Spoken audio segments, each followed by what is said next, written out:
천만인들의 석방공부 공동대표가 되면서 항상 우리 젊은이들 또 시민들에게 꼿꼿한 소나무 같은 그런 기상을 주시는 우리 변호사님, 오늘 한미동맹을 주제로 해서 말씀을 한 1시간 정도 듣고 또 몇 분 말씀하시면 저희 가지고 또 이야기를 하면서 그렇게 풀어보도록 하겠습니다. 여러분 큰 박수 주십시오. 네.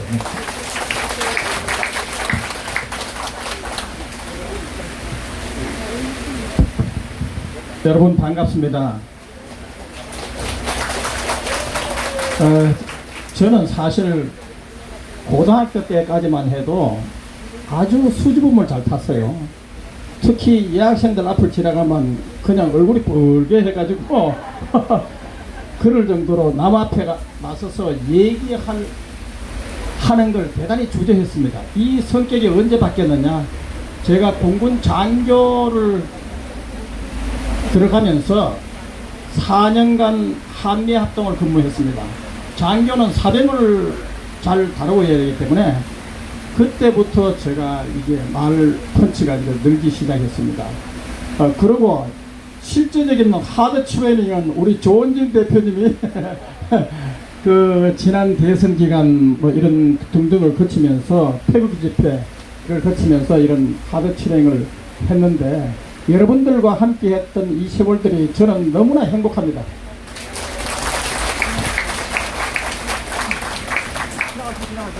그 개인 소개, 이런 개인 얘기 한 10분 정도 하고 나머지 50분은 한미동맹에 관해서 본격적으로 얘기를 하겠습니다. 제가 판사 생활을 10년을 하고 변호사를 1983년부터 지금까지 하고 있습니다. 저는 아까 우리 조원진 대표님은 달리기를 참 잘하셨는데, 저는 초등학교 다닐 때 운동회만 되면 이 달리기에 맨날 꼴찌를 해가지고 혼자 저녁에 남아가지고 운동장에 남아가지고 하드 트레이닝을 해가지고 그 초등학교 6학년 때 처음으로 4등을 한 해본 적이 있어요. 그래가지고 3등까지 상을 주는데 4등을 해가 집에 들어가면서 엄마 나 4등 했어. 그때부터 제가 달리기가 그때부터 독한 마음을 먹고 개성중고등학교가 그 유도하고 농구가 전국을 제패했습니다. 그래서 유도와 농구를 거기 학교 다니면서 대단히 열심히 했습니다. 그 이후에 운동 매니아가 됐고 그때부터 지금까지 운동을 열심히 합니다. 제가 조원진 대표님 옆에서 열심히 춤을 잘 추는 것도 그때 운동 스파링을 했기 때문입니다. 자, 제가 사실 제 집은 대단히 가난했습니다. 원래 제 외조부는 아버지가 일찍 돌아가시기 때문에 갑자기 가난이 찾아왔죠. 그 외할아버지는 면장을 했습니다. 그런데 제 아버지가 면세기를 했는데 워낙 천재라고 동네에서 소문이 나가지고 우리 외할아버지가 찍었어요. 사위를 삼은 거예요. 그래서 태어난 게 접니다. 그래가지고 만날 그 백부가 우리 큰아버지가, 석구야 너는 너 아버지 머리 반틈만 닮으면 고시는 문제없이 된다, 이 이야기를 귀에 따까리 앉듯이 들었어요. 이런 잠재의식, 이런 것들이 상당히 제가 앞으로 고시 합격하는데 도움이 되었습니다. 저는 공군 장교 4년 동안 다니면서 한미합동 근무를 했는데, 저는 법대 출신이기 때문에 주로 영문과 출신들이 그렇게 주름 잡고 있었습니다. 실력이 딸리죠. 근데 제 선임 관제사가 서울대 물리대 영문과를 나왔습니다. 영어를 뭐 미국과 거의 비슷하게 해요. 너무나 잘해가지고, 아니 선배 장교님 어떻게 그렇게 영어를 잘할 수 있느냐. 그래가지고 제가 그 비법을 이래 해라 저래 해라 하면 그걸 계속해서 고시 공부하듯이 했는데, 제대 말년에도 저도 영어를 제법 했습니다. 그래서 왜냐하면 장교가 사병들 앞에서 영어를 잘 못하면 바보 취급받기 때문에 저도 뭐 죽기 살기로 그렇게 하고, 그때 그 우리나라가 그때 푸에블로호가 납치가 되고 난 뒤에 그때 엄청난 사건이 일어났잖아요. 저는 한반도에서 전쟁이 일어나는 줄 알았어요. 그 미군 차량들이 전략 물자가 계속 들어오고 우리는 밤새도록 그걸 영어로 관제를 했습니다. 그런데 저는 제대하고 제가 어머니가 아버지를 남편을 일찍 잃었기 때문에 제가 독한 마음 먹고 이 가난과 어머니에게 대해서 내가 효도를 해야 되겠다. 고시는 반드시 돼야 되겠다. 그때만 해도 고시가 하늘에 별따기가 돼가지고 참 저도 돈키호테죠. 그걸 어떻게 그냥 했는지 지금도 모르겠는데 하여간 어떻든 그렇게 했고, 제가 어릴 때 초등학교 때 이력서를 쓰면 주민예사를 반드시 했어요. 제가 참 지금도 이해를 못해요. 왜 그때 주민예사를 갖다가 이력서에 썼느냐. 그때 제가 역사에 취미가 대단히 많아가지고 그 당시 세계 최애 감독이 미국이니까 미국이 쓰는 이 주민예사를 해야 되겠다 이런 생각을 어릴 때부터 가졌는 것 같아요. 자, 그래가지고 제가 판사 공군장교 제대하고 불과 한 달여 만에 고시 1차 시험이 있었는데 영어가 너무나 어렵게 나와가지고 과락이 반 이상이 됐어요. 그 덕에 가까스로 고시 1차가 되고 법률 실력은 못 알았지만, 그리고 6개월 후에 또 고시 2차가 있었습니다. 고시 2차를 제가 생략을 하고 그 다음에 6개월 이후에 그 시행되는 고시 2차 시험에 그랬더니 아주 좋은 성적으로 합격이 됐어요. 그래서 그때 참 어머니에게 그 순간 이제 효도를 해받고 느꼈는데요. 어떻든 저는 그렇게 한미합동 근무를 했는데 제가 어머니가 너무너무 이렇게 행상을 하면서 그렇게 하다 보니까 그 당시는 보니까 운동권 서적을 읽는 것이 보편화 됐던 이런 시기였어요. 그러니까 저도 모르게 운동권에 물들게 되는 것입니다. 그래서 판사 시절에 국가보안법 무죄 판결을 비롯해가지고 운동권을 도와주는 판결들이 수두룩하였습니다. 아마 저만큼 운동권 판결을 도와준 판사가 드물었고, 또 변호사 기업해가지고 운동권을 도와준, 그렇게 장기간 오랫동안 운동권 변론을 한 변호사도 드물었습니다. 그런데 왜 갑자기 그러면 이렇게 달라졌느냐? 제가 운동권 변론을 딱 해보니까, 변호사님, 남한정권, 계례 정권, 남한기업 매판정권 타도 북한의 김일성 정권, 자주정권, 자주통일해야 됩니다. 저는 김일성이를 독재자라고 생각했지 그것이 운동권과 저는 달랐어요. 그래서 저는 거기서 운동권 변론하는 것에 깊은 회의를 느꼈어요. 그리고 판사 시절에 그렇게 운동권을 도와주는 판결을 했지만은 부산에 미문화원 사건이 터졌습니다. 김현장의 문부시기가 그때 이제 그 유명한 그 문화원 방화 사건이 있었는데, 그때 제가 구속영장을 발부한 사람이 서석구 판사였습니다. 저는 운동권적인 그런 판결 변호사를 했지만 6.25를 경험한 이 한국적 현실에서 최소한 미국의 도움은 불가피하다. 그래서 저는 그래도 미국에 대해서 긍정적인 마인드를 갖고 있었던 것이 결국은 운동권에서 탈퇴하는 그 계기가 됐고, 제가 폭넓은 그 독서를 했습니다. 운동권 서적만 읽은 게 아니라 폭넓은 독서를 하다 보니까 어느 날 갑자기 또 운동권들이 교도소에서 대단히 위험하다는 것을 깨닫고, 그 운동권 서적들도 읽어보니까 이거 너무 과격하고 편협하고 폭력적이고 한국의 현실에서는 맞지 않다.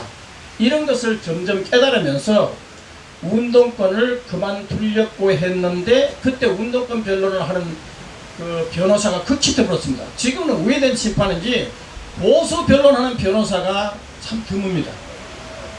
그래서 제가 대구에서 서울까지 와가지고 지금도 운동권 보수 운동권 변론을 해주고 있습니다. 자, 그래서 저 개인 왜 보수 운동권으로 이렇게 변화했느냐? 참 그때 제가 크리스찬이기 때문에 제가 기도를 했습니다. 그리고 성령의 도움을 청하면서 제가 갖고 있는 이 운동권 변론이 위험하다는 것을 기도를 통해서 이렇게 느끼기 시작하고, 다양한 독서를 통해서 느끼기 시작하면서 이렇게 탈바꿈을 했는데, 그 과정에서 제가 눈물이 비 오듯이 쏟아졌어요. 제가 지나고 그렇게 울어본 적이 없습니다. 통곡에 가까웠게 울었어요. 제가 하나님께 죄를 지었고 우리 국민에게, 대한민국에게 호국영에게 죄를 지었다 하니까 제 자신이 너무너무 미웠는 거예요. 그래서 그렇게 통곡의 눈물을 흘리고 드디어 결국은 운동권을 그만두려고 하다가 계속 도와주면서, 왜냐하면 그때는 아무도 운동권 도와주는 변호사가 거의 드물었기 때문에 이 운동권들이 너무나 더 극단적으로 치달을 위험이 있다 해가지고 제가 그들을 변론해주면서 순화시키려고 했지만은 저는 이 운동권이 너무나 위험한 조직이구나, 잘못하면 저도 덫에 걸릴 수도 있다, 함정에 빠질 수도 있다, 이렇게 느끼고 결단을 내리고 그 다음부터는 운동권과 대결하는 그런 변호사를 이렇게 탈바꿈을 합니다. 그래서 오늘 그런 탈바꿈을 한 하나님께 감사하고 또 여러분들께 감사합니다. 그리고 아까 이제 조원진 대표님, 제가 그 박근혜 대통령 탄핵 될 당시에 저는 막 너무너무 화가 났습니다. 어떻게 대한민국의 법이 어떻게 이럴 수가 있느냐, 국회가 어떻게 촛불을 민심이라고 할 수 있느냐, 촛불 집회에서 박근혜 대통령을 처형할 단두대를 설치하고 거기다가 이석기, 김일성 주체사상을 따르는 이석기 무죄 석방, 그리고 대한민국 기관시설을 파괴해가지고 대한민국을 정벌하려고 내란 선동한 죄로 징역 9년을 선고받고 태극기와 애국과도 부정한 그런 이석기 무죄 투정하는 이 촛불 집회, 그걸 어떻게 민심이라고 국회에서 탄핵할 수 있나요? 저는 법조인으로서 대한민국 국회가 쓰레기 국회라고 저는 단정을 했습니다. 그래서 저에게 박근혜 대통령 탄핵 사건을 변론하지 않겠느냐, 이렇게 했을 때 저는 바로 그 순간 하나님 감사합니다, 제가 힘이 부족하지만은 최선을 다하겠습니다 해서 한 것이 제가 변호사 생활을 하면서 가장 보람있고 지금도 그때 잘했다고 느끼고 있습니다. 그리고 그때 탄개국 집회에서 우리 조원진 대표님과 같이 그때 태국 집회를 같이 했는데, 저는 그때 왜 그 이후에 헌재에서 탄핵이 인용됐을 때 저는 외신들하고 기자회견을 하면서 이렇게 얘기했습니다. 아까 얘기한 촛불이 얼마나 위험한, 이 소위 말하는 대한민국에 대한 촛불은 혁명이 아니라 반란이고 대한민국에 대한 선전포고다. 이석기 내란 선동범 무죄 투쟁하고 박근혜 대통령 처형 단두대 설치하는 이 촛불은 날개를 달아줬기 때문에 이제 대한민국은 망할 것이다. 당신들은 똑똑히 대한민국의 미래를 지켜보라고 제가 그렇게 얘기했습니다. 그런데 우리 조원진 대표님께서도 국회에서 보니까 너희들이 그냥 아마 그 전에 이렇게 얘기하셨어요. 조원진 대표님께서 국회의원들을 너희들 탄핵시키면 주사파 정권이 들어서 가지고 대한민국 망한다, 이것을 그 사람들에게 끊임없이 주저시켰어요. 그래서 저는 그런 점에서 우리 조원진 대표님을 대단히 존경합니다. 여러분 박수 부탁드립니다.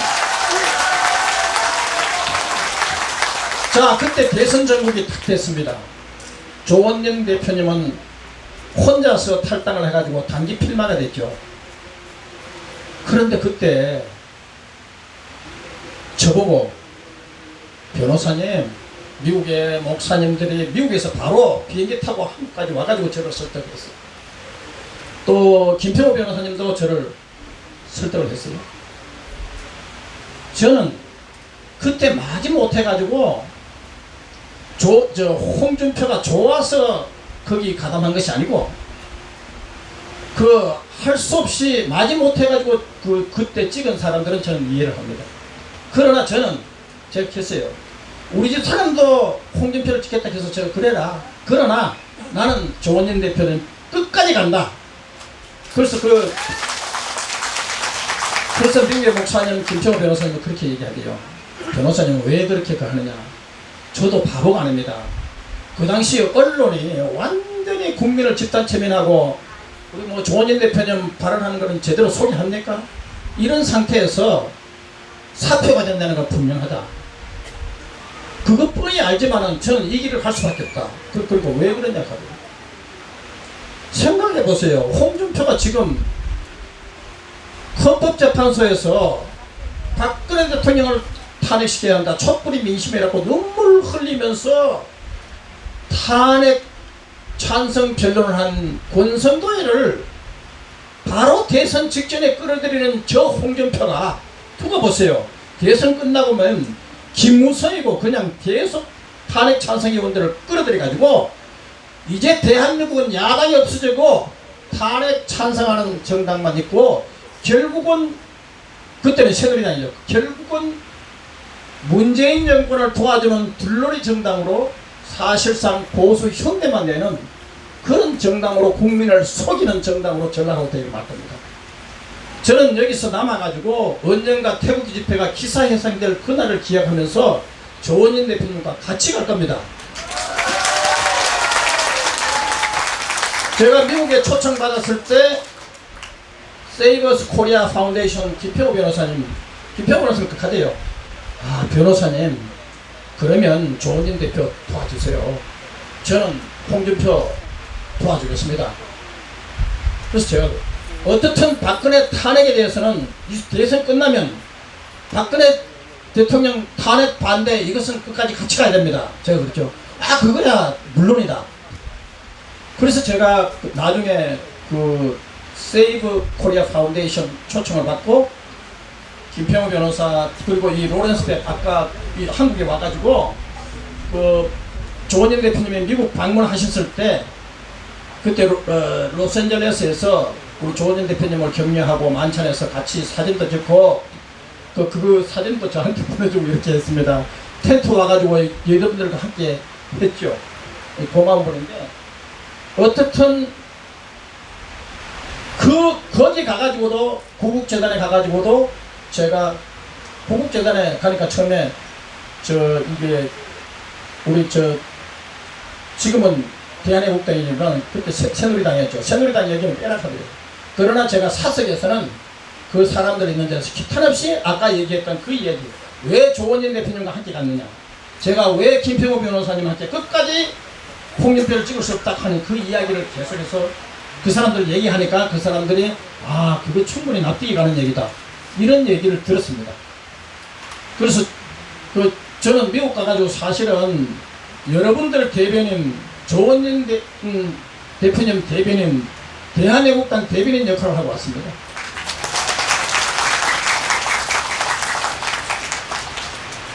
자, 이 정도 얘기하고 이제 본격적으로 들어가겠습니다. 미국 운동권들이 미국 막 제국주의라고 하죠. 아, 미국이 그냥 세계 경찰하고 미국 막 하면서 온갖 욕을 다 합니다. 그런데요, 미국이 세계 1차 대전, 2차 대전 참전했죠. 그 당시 독일이 세계를 제패하기 위해서, 또 2차 대전 때는 독일의 나치 정권이 유럽을 제패하기 위해서 그때 세계대전을 일으켰죠.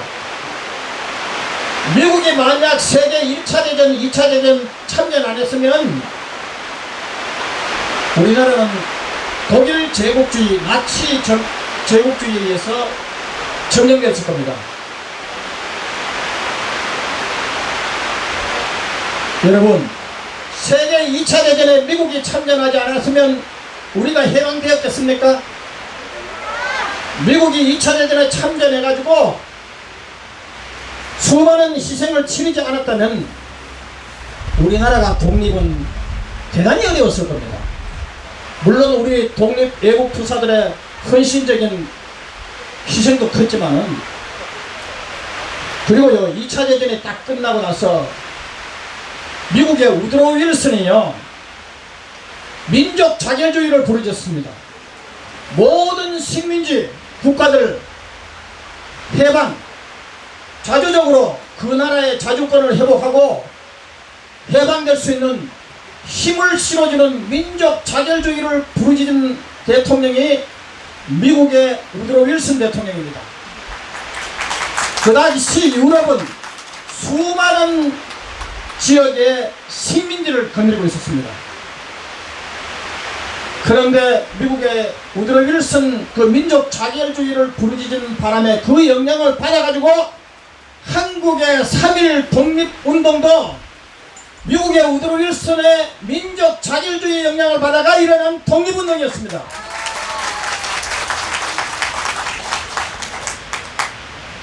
그때 미국에 특히 2차 대전 때 사실 독립을 시켜준 고마운 우방일 뿐만 아니라 러시아와 중국의 사주를 받아가 6.25 무력 남침을 했을 때 미국이 과연 참전할 것이냐 안 할 것이냐 트루만 대통령이 대단히 고민을 했습니다. 왜? 강한 몇만 명의 미군이 죽을 것이 뻔한데 어느 대통령이 수만 명의 희생을 치르는 자기 군인들의 희생을 치르는 자칫하면 정치적으로 대단히 운명이 위태롭고 정권을 넘어질 위험이 있는 그런 6.25 참전을 쉽게 결정하겠습니까? 그래서 트루만 대통령이 처음에는 대단히 망설였습니다. 그런데 이것을 가장 치열하게 이승만 정부가 장면도 보내고 미국의 치열한 미국과 유엔에다가 치열한 로비 활동을 했습니다. 그리고 메가더 장군, 이 메가더 장군께서 한국이 무너지면 일본도 무너지고 아시아가 도미노 현상에 의해서 미국이 아시아에서 위치를 상실하게 되고 세계가 공산주의의 확산이 된다. 그러면서 반드시 어떤 희생과 대가를 치르더라도 한국은 지켜야 한다. 그런데 어떻습니까? 인천의 자유공원에 메가더 동상이 있죠. 연방통추라는 그 이적단체가요, 메가더 동상 철거 타도한다면서 얼마나 많은 집회를 했습니까? 메가더 동상 타도라고 집회 목적을 했는데도 집회 다 허가합니다. 이거 있을 수 없는 거 아닙니까? 그런데 그 연방통치는 또 어떤 이와 같은 메가더 동상을 철거하는 그 세력들, 이적단체들이 박근혜 대통령 이 촛불 집회, 박근혜 대통령 처형, 탄핵, 구속하라고 난리를 친 이 촛불 집회에 적극적으로 가담했습니다. 거기는 상당수의 이적단체들도 촛불 집회에 가담하고 있습니다. 그래서 제가 박근혜 대통령 탄핵 사건에 흔쾌히 제가 같이 하게 된 겁니다.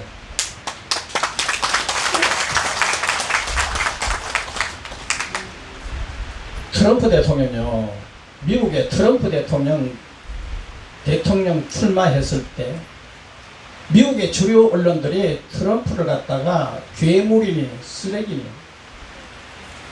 완전히 트럼프 대통령을 이민재판했습니다. 그리고 각종 여론조사도 당선 가능성이 거의 없는 걸로 나왔습니다. 저는 아침에 CNN 뉴스를 딱 보니까 트럼프 당선될 확률은 9%, 힐러리 클린턴이 당선될 확률은 91%, 개표 하나마나 힐러리 클린턴 당선이 거의 확정적이다, 이렇게 보도를 하더라고요. 개표 시작도 아닙니다. 그런데 그렇게 언론이나 여론 조사가 그렇게 가짜로 그 뉴스를 남발하고 그렇게 가짜 여론 조작을 했는데도 불구하고 트럼프가 당선되고, 심지어는 상원도 하원도 주지사도 다 공화당이 승리했습니다. 미국 역사에 이렇게 그랜드 슬램 승리하는 경우는 참 극히 드뭅니다. 그런데 거기서 미국에 제가 그걸 보면서 미국의 국민들은 가짜 뉴스, 가짜 여론 조작에 결코 굴복하지 않았다는 그 사실입니다. 우리나라 국민들은 그걸 우리가 알아야 됩니다. 오늘 유튜브를 시청하고 있는 교포 여러분, 자나깨나 박근혜 대통령 구명을 위해서 힘쓰시고 있는 우리 김평호 변호사님이나 구국재단 프리 인노서트 프레스 박근혜, 죄 없는 박근혜 대통령 숙박하라 하면서 미국의 주요 도시에다가 전광판을 설치해가지고 미국 전역에 박근혜 대통령이 억울하게 탄핵되고 죄 없다는 것을 석방되어야 되는 것을 누누이 역설하고, 그리고 또 미국의 교포들이 백악관에서 또 국회 앞에서 박근혜 대통령 구명, 문재인, 김정은 퇴진, 한미동맹 강화를 하고 있는 미국을 비롯한 전 세계 교포 여러분들에게 박수 부탁드립니다.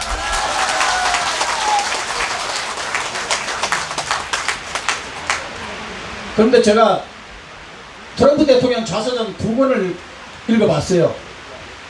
그런데 도대체 어떤 인물이길래 미국의 대통령이 되느냐? 근데 미국의 대통령, 트럼프 대통령은 거래의 달인입니다. 여기 남신호 박사님 이번에 여기 왔다가 군영소 왔다 가고, 우리 조원진 대표님 열렬한 팬입니다. 이분이 저도 이제 그 남신호 박사님한테 우리 대한애국당 유튜버 조원진 대표님을 비롯해가 이 대한애국당 청와대 서명도 유튜브를 열심히 공부를 했는데요. 이분이 여기 와가지고 대구에 와가지고 또 우리 대표님 격려하는, 여러분들을 격려하는 연설까지 하셨죠? 마지막에 여기까지 또 다시 와가지고 또 격려하고 가셨는데, 그래서 미국의 교포들은요, 그래도 지금 자유한국당의 정체성에 대해서 상당한 회의를 갖고 있는 교포분들도 지도자들도 꽤 대단히 많습니다. 제가요, 아까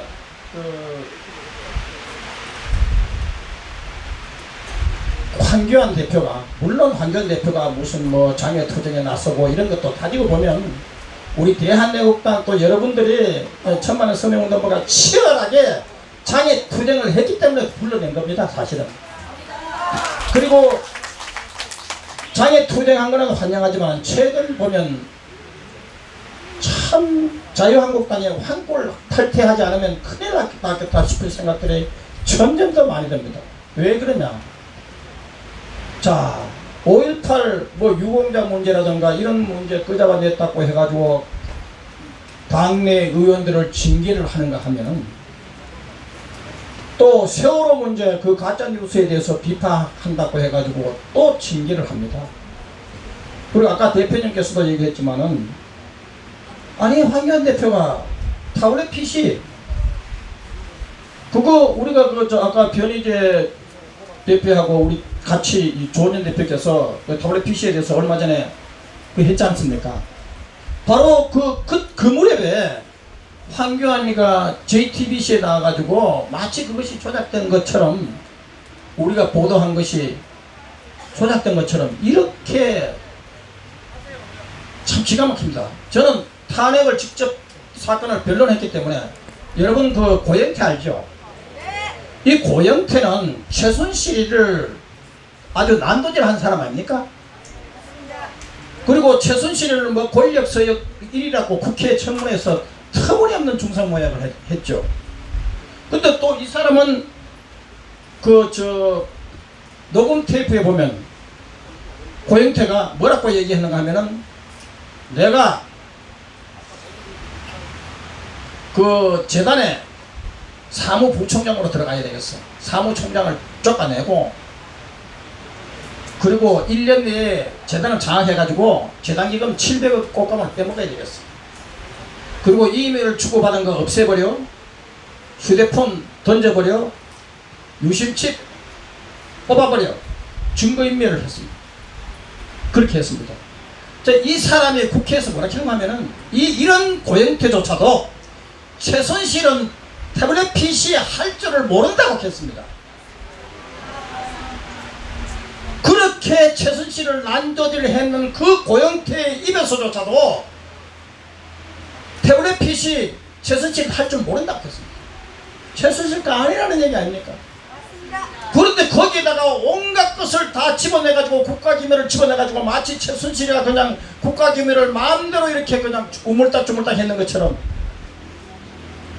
이거 그런데 이런데 어떻게 황교안 대표가 이걸 갖다가 마치 저쪽 편에 서가지고 우리의 주장이 틀린 것처럼 이렇게 얘기합니까? 기가 막힙니다. 아무리 우리 아까 조원진 대표님 그래서 아무리 그래도 저 자유한국당이라는 대표니까 아무리 잘 봐주려고 싶어도 잘 봐줄 수가 없는 겁니다. 기가 막힙니다. 여러분, 문재인 정권에 누구를 가장 두려워하겠습니까? 탄핵 무효를 주장하지 않는 자한당을 몰랑하게 볼 거 아닙니까? 대선 무효를 주장하지 않는 자한당을 몰랑하게 볼 거 아닙니까? 정권 퇴진 아웃도 아니고 그저 문재인 스탑이라고 하는 자한당을 몰랑하게 볼 거 아닙니까? 지금 탄핵 무효, 대선 무효, 정권 퇴진을 투쟁하는 정당이 어디 있습니까? 대한민국 아닙니까? 단기 필마라도 앞으로 이것이 정말 성령의 도움으로 또 국민의 도움으로 호국 영령의 도움으로 언제 크게 번질지 모릅니다. 이미 이 얘기는 조원진 대표님께서 다 말씀하시기 때문에 여러분들을 그걸 참작하시고 용기를 가지시라고요.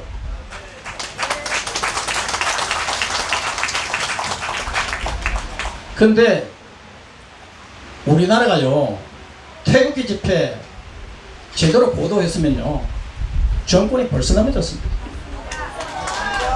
과거의 권위주의 정권 시대 때도 데모 시위하는 거 다 언론들이 보도하는 언론의 자유가 그래도 보장이 됐었습니다.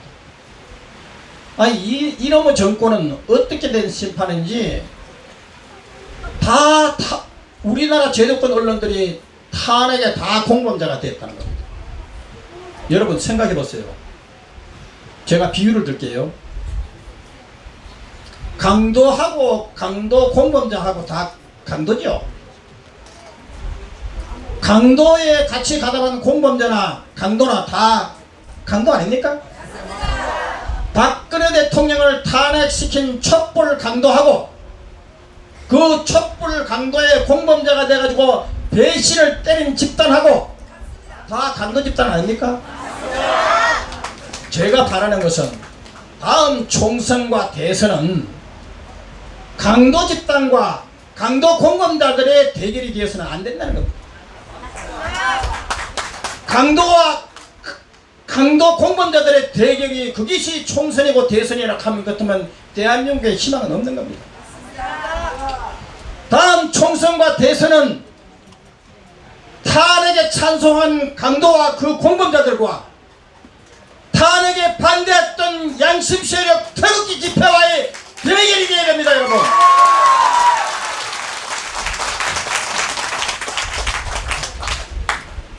저는 박근혜 대통령 탄핵 사건 변론할 때 딱 2번 만나 뵀습니다.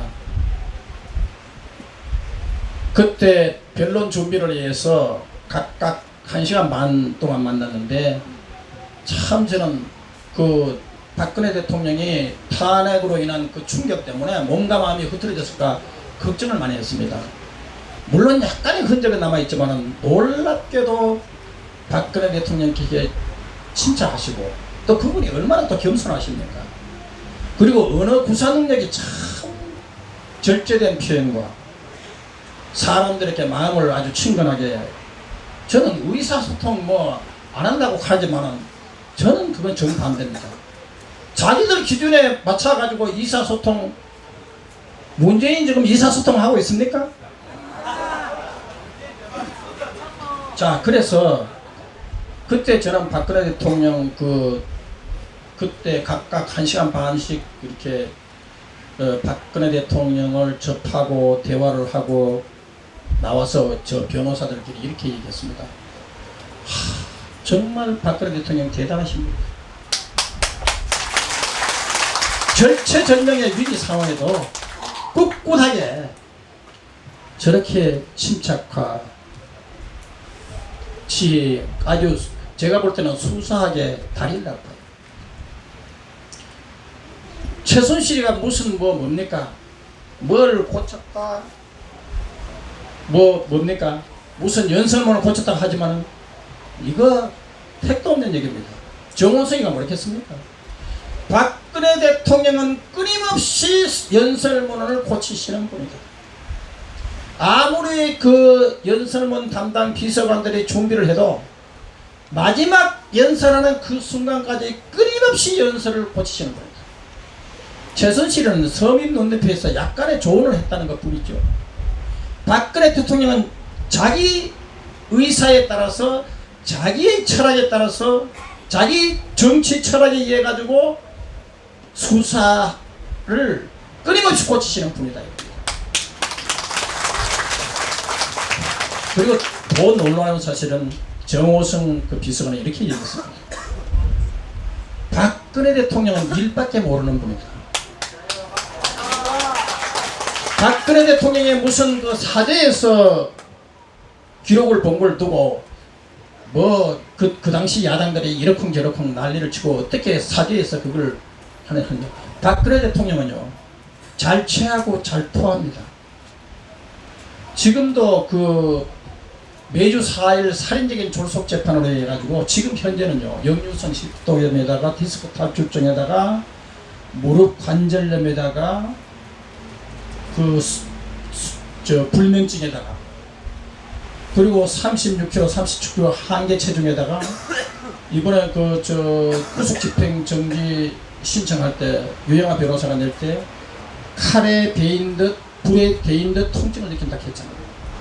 정말 그런 어떻게 이 문재인 정권에 세계에서 이렇게 악독하고 잔인한 정권이 어디 있습니까? 아니 180억 주식 사기 해가지고 개미 투자자다 피눈물 흘리는 자에게는 구속정지 정지 신청을 허가해가지고 그놈이 달아났어요. 그 사기꾼이. 그러면서 박근혜 대통령은 왜 구속집행정지 수백 건이나 구속집행정지를 허용하면서 왜 박근혜 대통령께 이렇게 잔인하게 이명박 대통령께는 보석을 허가해주며 왜 박근혜 대통령께 이렇게 잔인하게 하느냐. 피도 눈물도 없는 정권이고 헌정사상 최악의 정권입니다.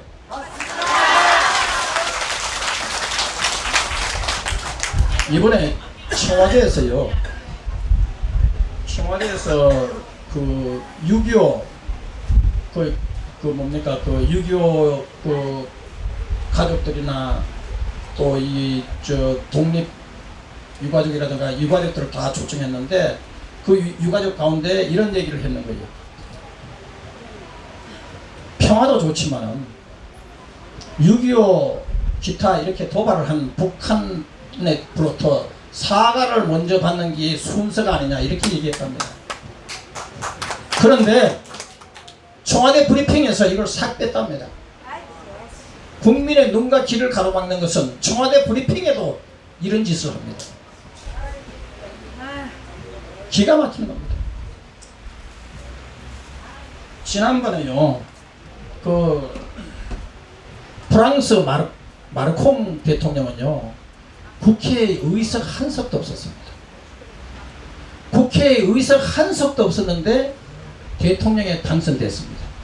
이거 기적이죠. 세계 정치사에 이런 있을 수 없습니다. 그거 왜 됐느냐? 프랑스 언론은 그래도 살아있었기 때문입니다. 한국의 제도권 언론이 살아있었더라면요, 문재인 정권은 무너졌고 자유민주주의 혁명이 이미 일어났을 겁니다. 저는 그동안 원죄를 지고 있는 제도권 언론에 특히 조동룡에게 부탁합니다. 당신들이 결국은 탄핵을 시켜가지고 촛불 탄핵을 시켜가지고 나라 꼬라지가 어떻게 되느냐. 박근혜 대통령 시절에 그 잘나가던 경제 지금 마이너스 0.3% 마이너스 0.4% 국제금융위기 그때로 그냥 곤두박질 치고 있잖아요. 고향도 우리 조원진 대표님께서 얘기했지만은 60대 넘는 알바만 그냥 시간제 알바만 했지 청장년들 수십만 명이 그냥 곤두박질 실직자에 되어 있잖아요. 최악의 고용 악화가 되고 있습니다. 실업난에 시달리고 있습니다. 그리고 원전 쇼크로 인해 가지고 한전, 원전, 의료보험 재정 박근혜 대통령 때 탄탄하게 잘 나가던 거 다 곤두박질로 쳐가지고 마이너스로 돌아가고 있습니다. 그것도 엄청난 금액으로. 저는 조중동 언론에게 이런 사태를 이것이 촛불 반란이 성공하게 되면 결과적으로 이렇게 주사파 정권으로 해서 나라 경제가 망한다는 거 뻔하게 내다보고 그때 촛불 집회를 주도한 세력들이 민노총 아닙니까? 우리 조원진 대표님께서 국회 청문회에서 뭐라 했습니까?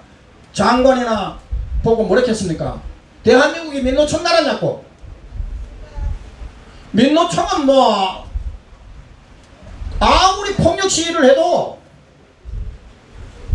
그 사람들 기소 처벌 안 합니다. 얼마 전에 국회 그냥 철벽을 그냥 무너뜨리고 경찰관 6명의 집단 폭행대가 병원에 실려가도 다 풀어졌습니다.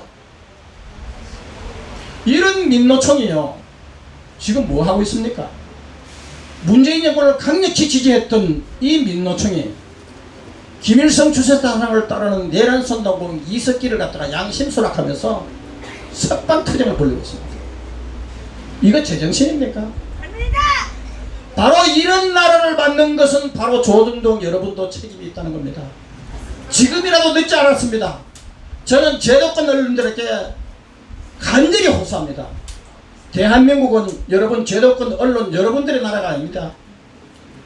우리 국민들이 앞으로 자녀들이 살아 숨쉬고 자손만대로 내려가야 할 이 소중한 우리 미래 세대에게 피눈물을 흘리게 할 세서는 안 됩니다. 여러분들이 태극 집회 제대로 보도하고 문재인 김정은 동반 퇴진과 한미동맹 강화를 위해서 헌신한다면 여러분들의 죄는 그것이 다시 공으로 바뀔 수가 있습니다. 여러분들이 눈물을 흘리고 회개하고 대한민국을 지키는 언론을 탈바꿈하기를 바랍니다.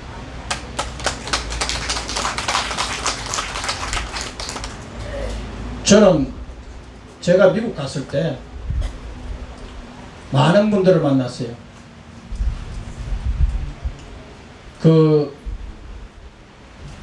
그레그 스카라티우라고 바로 그 백악관에서 트럼프 대통령 지성호 그 탈북자를 그 트럼프 대통령께 소개하고 트럼프 대통령으로 하여금 국회에서 이 지성호를 소개하도록 만든 그레그 스카라티우는 우리 조원진 대표님께서 미국을 방문하실 때 그때 만찬에서 뭐라 하면 대한애국당은 대한민국에서 가장 성장률이 높은 정당이라고 여러분을 격려하고 조원진 대표님을 격려했습니다.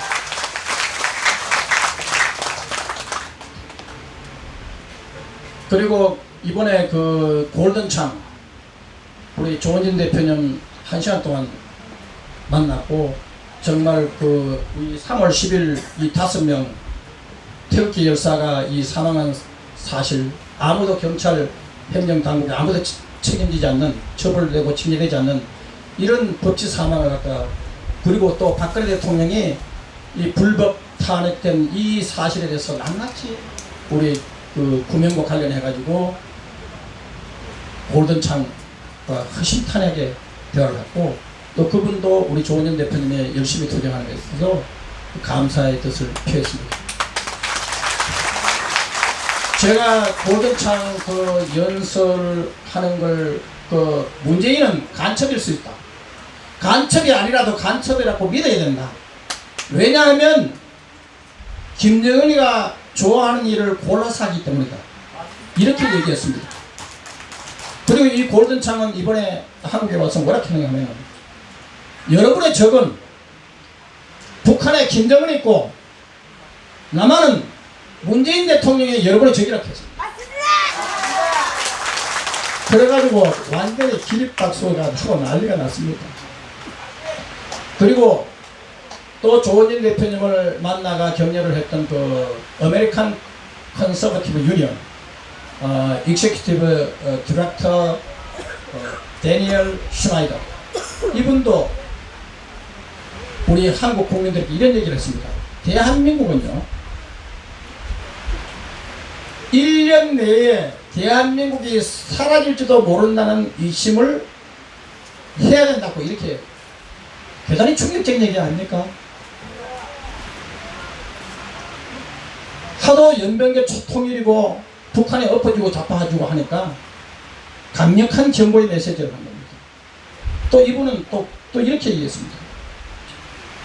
문재인은 김정은에게 돈을 퍼주고 있다.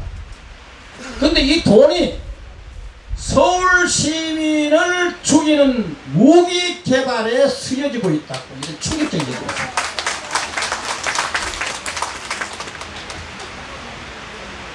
이런 것들은요 대단히 심상치 않는 얘기입니다.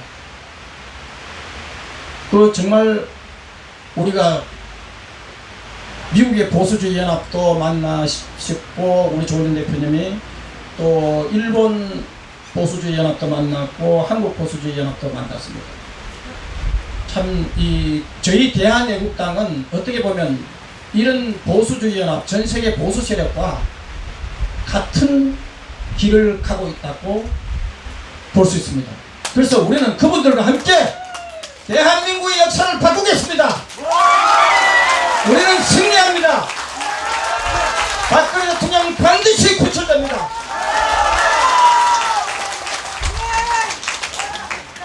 그리고